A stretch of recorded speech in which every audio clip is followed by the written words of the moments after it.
procesos no se brincan, los procesos se enfrentan, y si nos toca esta prueba, Él nos dará la fortaleza, porque el proceso es temporal, y al final tendrás victoria.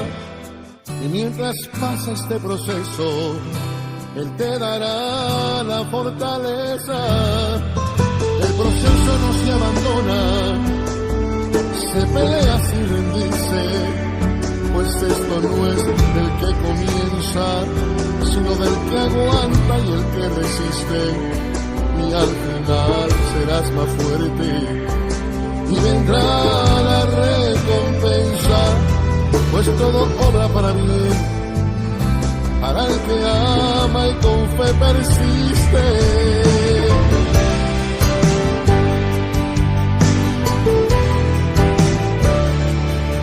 No te culpes en el proceso, no eches culpas a terceros. Dios no acabará con los que te hacen daño, te bendecirá en presencia de ellos. Y verás que esta tormenta pronto pasa y vendrá otro enero, pues te espera una corona si cumples tu propósito con esmero. Y aunque no puedas entender, y aunque no puedas entender lo que estás pasando, tiene fecha de vencimiento.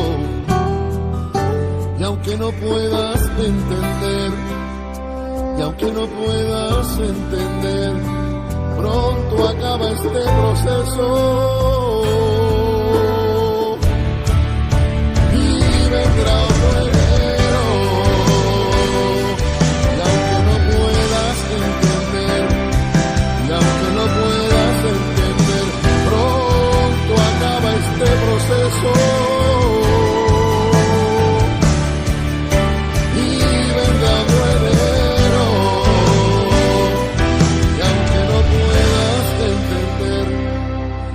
No puedas entender, pronto acaba este proceso. Dios te bendiga, amado hermano, amada hermana, queridos amigos que nos acompañan en esta transmisión. Le invito a que abra la palabra de Dios al Evangelio según San Lucas, el capítulo 7, y vamos a ver del verso 11 al 17. Es un pasaje precioso, maravilloso, de lo que nuestro amado Señor Jesucristo hace en los momentos más oportunos o inoportunos de la vida. Realmente es acerca de la resurrección de un joven en la hermosa y deleitable ciudad de Naín.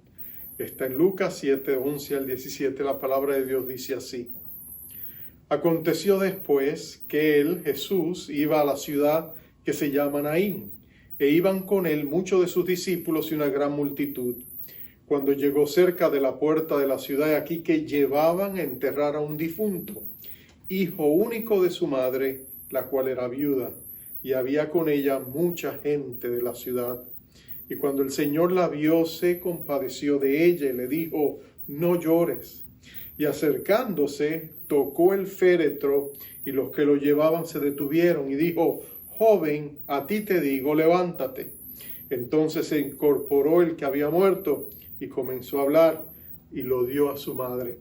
Y todos tuvieron miedo y glorificaban a Dios, diciendo: un gran profeta se ha levantado entre nosotros, y Dios ha visitado a su pueblo.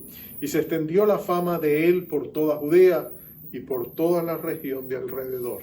Dios bendiga su palabra. Vamos a orar.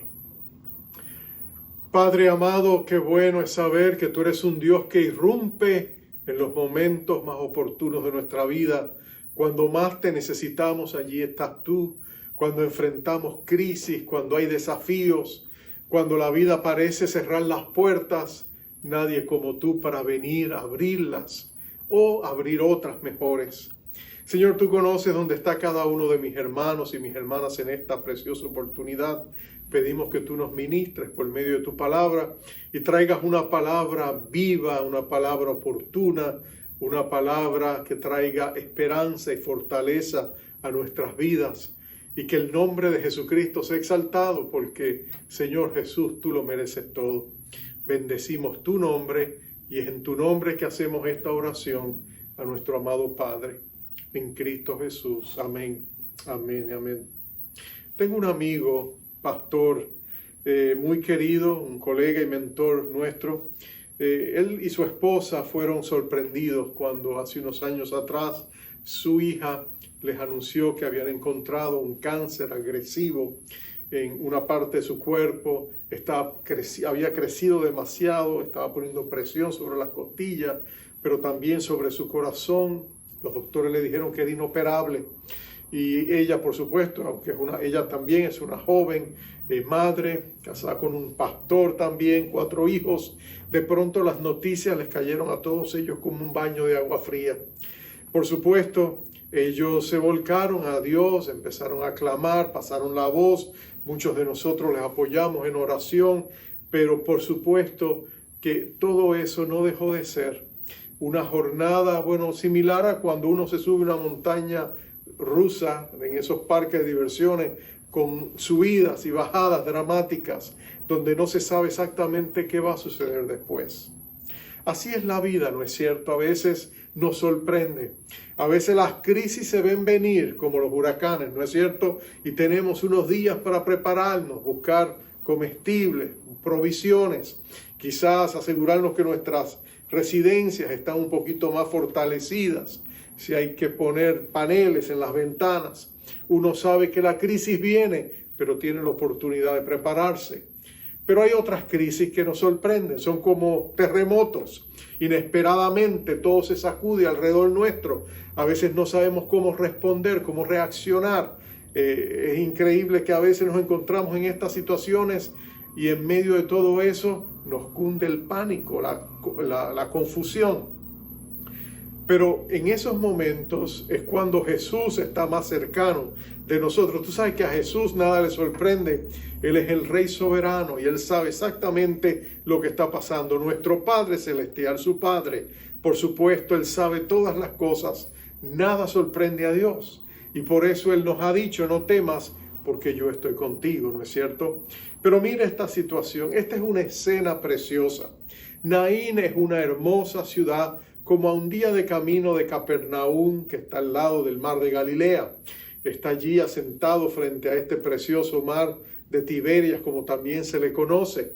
Pero caminas un día y llegas a Naín. Naín es una ciudad hermosa en las primaveras, llena de flores. Es un lugar que de hecho la palabra Naín significa deleite. Es uno de los lugares más deleitables, todavía está allí. Y cerca de la ciudad hay un antiguo cementerio de piedra, donde por supuesto data siglos y donde es posible que hacia allá se dirigiera esta comitiva fúnebre que sale de la ciudad para enterrar a este joven. El hecho de que fuera una viuda, que fuera un joven, por supuesto, enternece nuestros corazones. Porque cuando nosotros pensamos en las vidas jóvenes, nosotros pensamos que una vida joven no debería morir. La vida nunca parece la vida más injusta que cuando es una vida joven o en ciernes que se pierde. Por supuesto, una vida de un joven es una vida tronchada. Nosotros quisiéramos que todos nuestros jóvenes vivieran la largura de sus días, todos los días que Dios le tiene señalado sobre la tierra. Cuando hay una crisis, una tragedia, nuestros corazones sufren doblemente por la pérdida de esta vida joven, y especialmente cuando una madre y una viuda sola pierde a su hijo único. Por supuesto que eso es impactante. Piensa por un momento el hecho de que este joven haya muerto, por supuesto impacta. Cuando un hombre o una mujer pierden a su padre, a la muerte decimos que son huérfanos, ¿no es cierto? Pero no hay palabra inventada que describa la situación de un padre que pierde un hijo. El concepto nos parece tan inconcebible para personas hijos que pierden sus padres, les llamamos huérfanos, pero ¿qué llamamos a los padres que pierden sus hijos? Es como si fuera totalmente irregular, ¿no es cierto? Pero mira esto, no solamente es una doble tragedia, porque ella no solamente ha perdido a su único hijo, ella es viuda. Tú sabes que estamos viviendo en una era, en el Nuevo Testamento, el tiempo del Nuevo Testamento, donde no hay planes médicos, no hay seguros de vida, no hay pensiones de vida.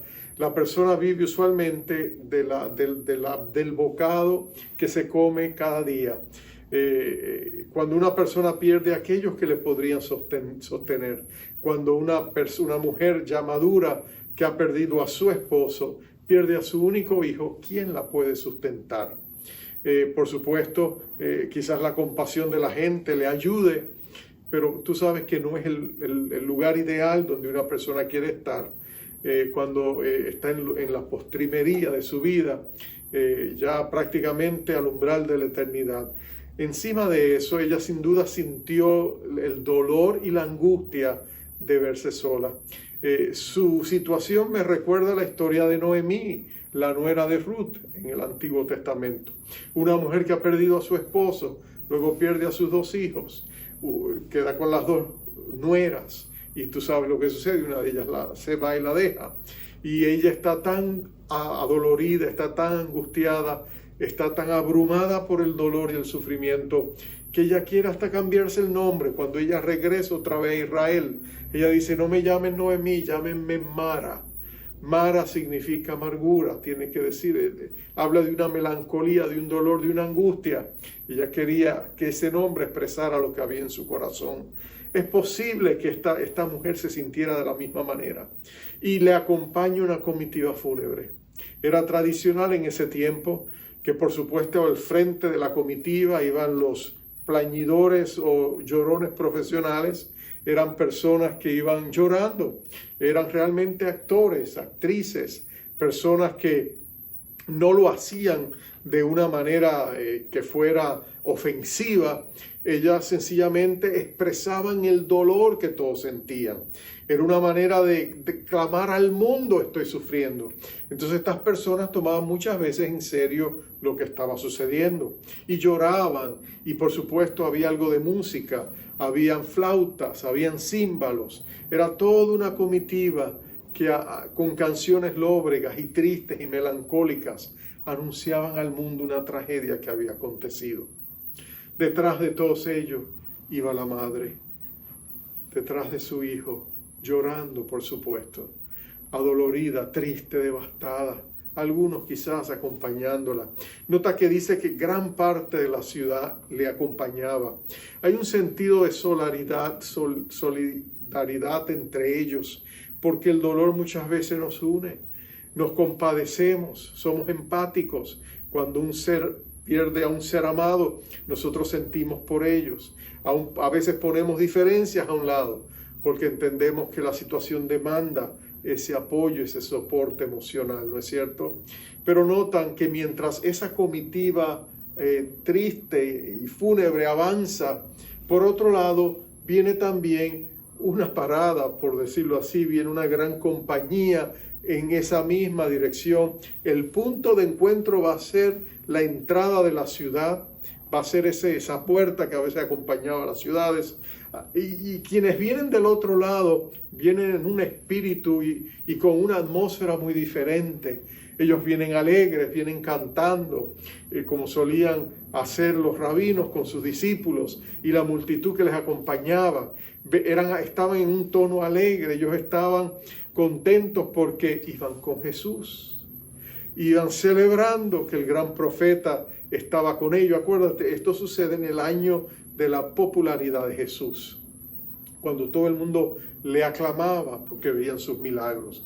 Antes de que se levantara la oposición farisea, Jesús avanza con toda esta multitud y de pronto es como un encuentro de contrastes, ¿no es cierto? Entre la oscuridad del dolor y la esperanza de estos hombres y mujeres que acompañaban a Jesús con la convicción de que habían encontrado al Mesías.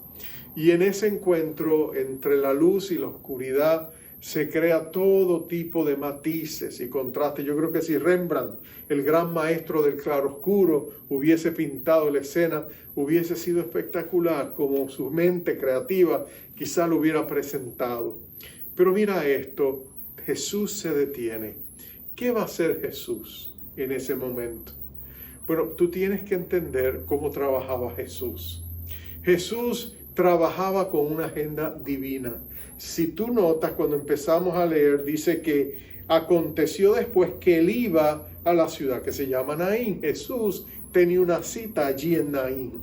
Así como tuvo una cita con la mujer samaritana, el cielo, el Espíritu de Dios que guiaba a nuestro Señor, lo llevaba a estas citas inesperadas, a estos encuentros inesperados, donde el Padre había decidido que el Hijo tenía que venir a intervenir. Cuando Dios escuchaba el clamor que se levantaba, Él hacía estas citas, y Jesucristo, que estaba siempre en oración, escuchaba la dirección divina y sentía el impulso de moverse en el Espíritu a cumplir estas citas, aunque en su humanidad no supiera exactamente lo que estaba por suceder en ese momento, aunque sabemos que Él tenía limitaciones humanas como hombre, pero era el Hijo de Dios y Él estaba conectado al Padre. Pero mira esto, Él llega allí con una agenda. Lo primero que yo te quisiera hacer notar es eso, la puntualidad de Jesús. Ese es mi primer punto, la puntualidad de Jesús. Dios nunca llega tarde, aunque raras veces se adelanta. Dios tiene un tiempo perfecto para hacer las cosas. Los griegos le llamaban kairos, era el tiempo oportuno, era la hora exacta, era el momento de hacer las cosas, era el tiempo decisivo. Dios nunca ha llegado tarde. De hecho, si tú lees la Biblia, tú te das cuenta de que hay casi una nota dramática en las irrupciones de Dios en los asuntos humanos. Es como si Dios llegara en el momento cuando más se le necesitaba, como cuando la caballería llega a tiempo para interrumpir un ataque de enemigo, ¿no es cierto? O como cuando llega el protagonista de la película a salvar la situación. Esa nota dramática a veces está presente en la Biblia. Si tú lo notas, ¿te acuerdas? El mar rojo, el pueblo entre la espada y la pared, el mar de un lado, ellos encasillados, encajonados, no tienen vía de escape, el ejército de Faraón que viene, y de pronto el hecho dramático, la gloria de Dios que se interpone y detiene al ejército de Faraón mientras el mar se abre y ellos cruzan en seco. Tú puedes imaginarte un drama más espectacular que ese. ¿O qué de Elías en el Monte Carmelo, cuando está allá y los profetas de Baal? Y por supuesto es casi una competencia entre ellos. Y qué glorioso cuando el fuego de Dios desciende, consume las ofrendas, dándole el triunfo a Elías. O piensa en David y Goliat. Qué oportuna la llegada de David, qué dramático el encuentro, qué maravillosa la victoria. Y podríamos seguir hablando de situaciones como esa, los discípulos en la tormenta, Jesús caminando sobre las aguas en el momento preciso, o Lázaro saliendo de aquella tumba que lo tenía encerrado cuando ya todos habían dado por descartado que él había partido y no regresaría. Oh, Dios sabe cómo montar un buen espectáculo y entrar en el momento oportuno. Y a veces uno se pregunta, Señor, ¿por qué tienes que esperar hasta el momento cuando estamos más desesperados? Y yo pienso, una es que Dios está obrando en nosotros tanto la esperanza como la fe para que nosotros nos sostengamos, para que con sinceridad y desesperación le busquemos, para que realmente seamos honestos y reconozcamos nuestra gran dependencia de Él. Pero segundo, yo pienso que Dios se glorifica más cuando nuestros enemigos piensan que nos tienen derrotados. Entonces, nosotros glorificamos más al Señor en esas victorias. Cuando nosotros vemos a Dios obrar, cuando de pronto el lamento se convierte en baile, o la tragedia se convierte en victoria, o lo que fue la muerte de Jesús se convierte en resurrección. Cuando Dios se glorifica de esa manera, nosotros sabemos que Dios tiene el tiempo oportuno. ¿Cuántas veces tú y yo hemos estado en una situación, pensamos que ya no hay vía de escape, y de pronto Dios nos da una puerta de salida, y nosotros decimos, gloria a Dios, Dios es bueno, Dios es fiel, bendito sea su nombre. Cuando eso sucede, nosotros glorificamos a Jesús. Hablaba con un hermano justo hoy que le habían dado originalmente un mal diagnóstico médico. Los doctores le estaban diciendo que tenía problemas muy serios, y los resultados médicos lo denotaban. Pero luego un segundo examen, después de mucha oración, la iglesia orando, de pronto los doctores sorprendidos le dicen: usted no lo tiene, no tiene cáncer, no es lo que pensamos, no sabemos qué ha pasado, que es un falso positivo. Pero yo le decía: hermano, tú sabes que fue Dios quien intervino, fue Dios quien manifestó su gloria, la puntualidad de Dios. Segundo, yo quiero que notes también la compasión de Jesús. Nadie se compadece de ti como Jesús. Nadie tiene compasión de mí como Jesús. Nadie como Él para acompañarnos en nuestros momentos de sufrimiento. Dios no es indiferente a tu sufrimiento. Él no es inmune a tu dolor. Él entiende lo que estás pasando y Él quiere acercarse a ti y darte una mayor revelación de quién es Él en tu momento de más necesidad. Jesús llevaba la compasión del Padre en su corazón. Acuérdate cuántas veces mirando las multitudes, ¿te acuerdas? Que Él las miraba con compasión porque reconocía que estaban desparramadas y dispersas como ovejas que no tienen pastor. Él veía el dolor de la gente, Él veía el sufrimiento de la gente, Él veía la carencia de la gente, su corazón quería ministrarles. Algunos de los grandes milagros de Jesús ocurrieron por ese sentido de compasión. Cuando multiplicó los panes, los peces, lo hizo precisamente porque estaba preocupado que la gente había estado con Él mucho tiempo, se iban de regreso, no habían comido, no quería que desfallecieran en el camino. Hizo un milagro, multiplicó los panes, los peces, les dio de comer.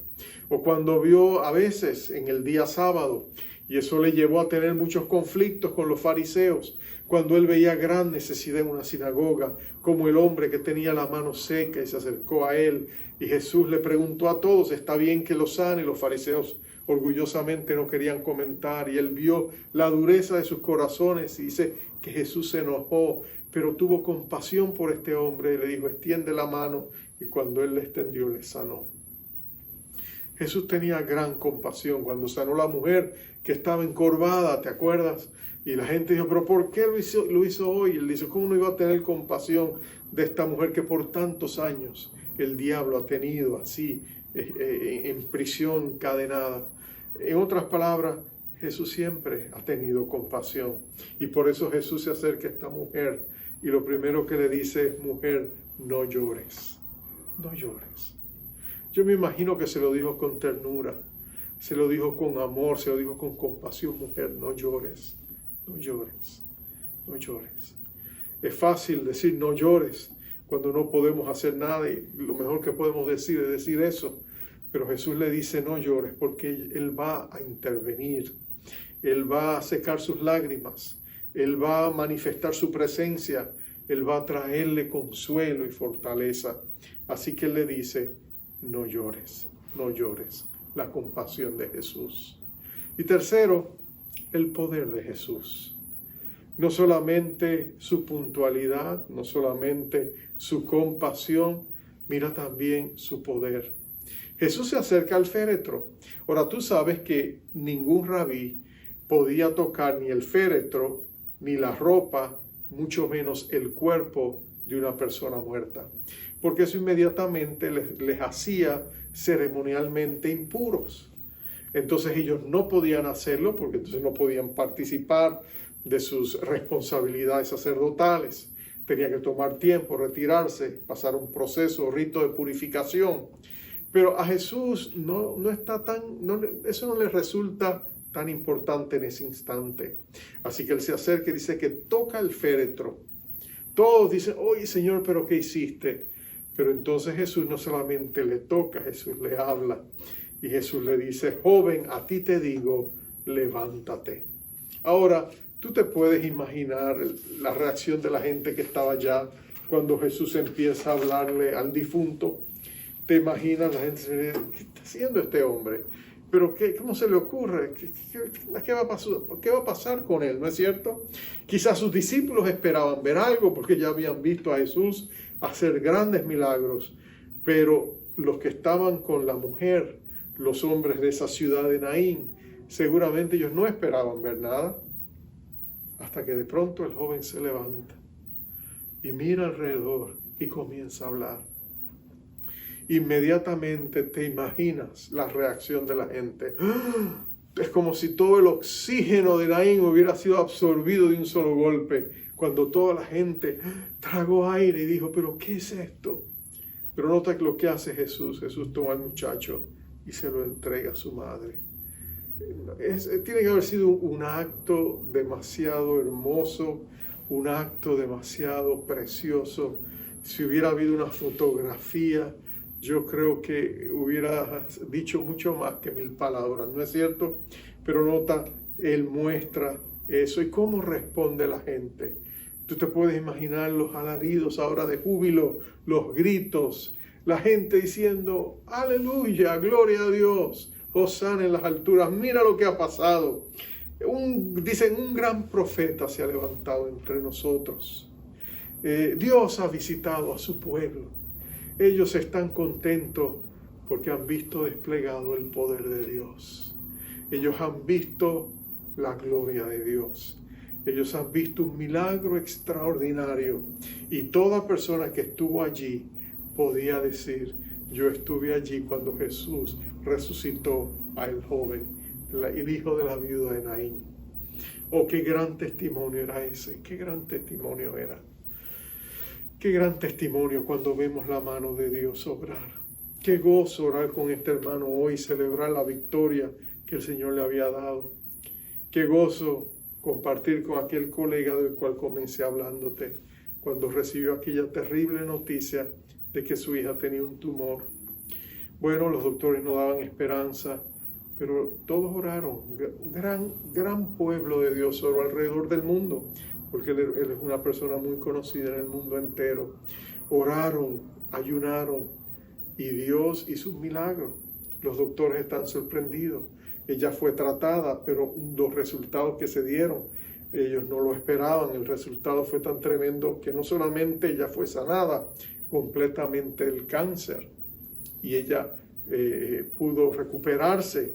Después de eso, ella tuvo un 5º hijito. Y los doctores, los especialistas que le trataron, dijeron que era el primer caso en la historia de ese tipo de cáncer, donde después de haberlo tenido, una mujer ha vuelto a tener un hijo. ¿Y cómo podemos explicar ese milagro? Bueno, la puntualidad de Jesús, la compasión de Jesús y el poder de Jesús. Él es nuestro Rey de gloria. Él está sentado a la diestra del Padre. Él tiene todo poder y autoridad en los cielos y en la tierra. Y Él ama a su iglesia. Y Él ama tu casa, ama tu familia. Y cuando tú tienes un problema, cuando llega una crisis inoportuna, es quizás la mejor oportunidad para que Dios manifieste su gloria y su poder en tu vida. Clama a mí, dice Dios, y yo te responderé y te enseñaré cosas grandes y ocultas que tú no conoces. A veces nuestros problemas, nuestras dificultades, nuestras adversidades son bendiciones disfrazadas para que Dios manifieste la gloria de su poder. Si tú estás pasando por un momento como ese, yo te invito en esta noche, unámonos en oración. Clamemos al Rey de Gloria. Vengamos al trono de la gracia de un Dios que nos ama y nos conoce por nombre. Y vamos a abrirle nuestro corazón. Y vamos a decirle, Señor Jesús, tú sigues siendo el mismo de ayer, eres hoy y lo serás por siempre. Vamos a orar. Padre amado, nadie como tú para hacer maravillas. Tú eres un Dios hacedor de maravillas. Eres un Dios glorioso, un Dios maravilloso, un Dios que realmente haces lo imposible a favor de aquellos que esperan en ti. Señor, yo no sé lo que quizás mis hermanos están pasando. Quizás hay un caso en particular hoy de una persona que está escuchándome. Tú la conoces, tú le conoces. Tú sabes la crisis en que se encuentra, el dolor o la tragedia o el desafío que tiene por delante. Padre, clamamos a ti en el nombre poderoso de nuestro Rey Jesucristo y te imploramos, Señor, interven, irrumpe en su situación, en su circunstancia. Dale una vía de escape, dale una puerta de salida, dale una solución, haz un milagro, Señor, pero manifiesta tu poder y tu gloria. Hazlo ahora, muéstrales tu compasión y, Señor, también manifiesta tu gran poder. Nuestra mirada está puesta en ti. Tú eres nuestro sanador y tú eres nuestro Dios, que en los momentos más difíciles siempre estás presente. Así que ven, irrumpe en esta situación y glorifica el nombre de nuestro Rey Jesucristo. Eso es lo que te pedimos a favor de ellos. Confiamos en ti.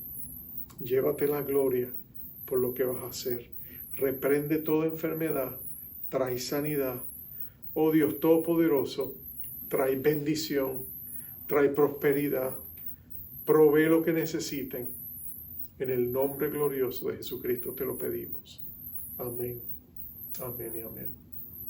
Amados hermanos, gracias por escucharme, gracias por compartir la palabra y te envío con la bendición acostumbrada. Jehová te bendiga, Jehová te guarde, Jehová haga resplandecer su rostro sobre ti y tenga de ti misericordia. Jehová alce sobre ti su rostro y ponga en ti paz. Dios les bendiga. Cuando digo que soy un perdedor, tú me respondes que soy más que vencedor. Cuando pienso que no tengo valor, tú me recuerdas que moriste por amor. Tengo fe para creer en lo que vendrá, en lo que ya fue. Tengo fe para creer. Hoy camino confiado, Cristo ha ganado, Él abrió el cielo para mí. Cuando caigo y siento desmayar, vienes con fuerzas, quitas la debilidad.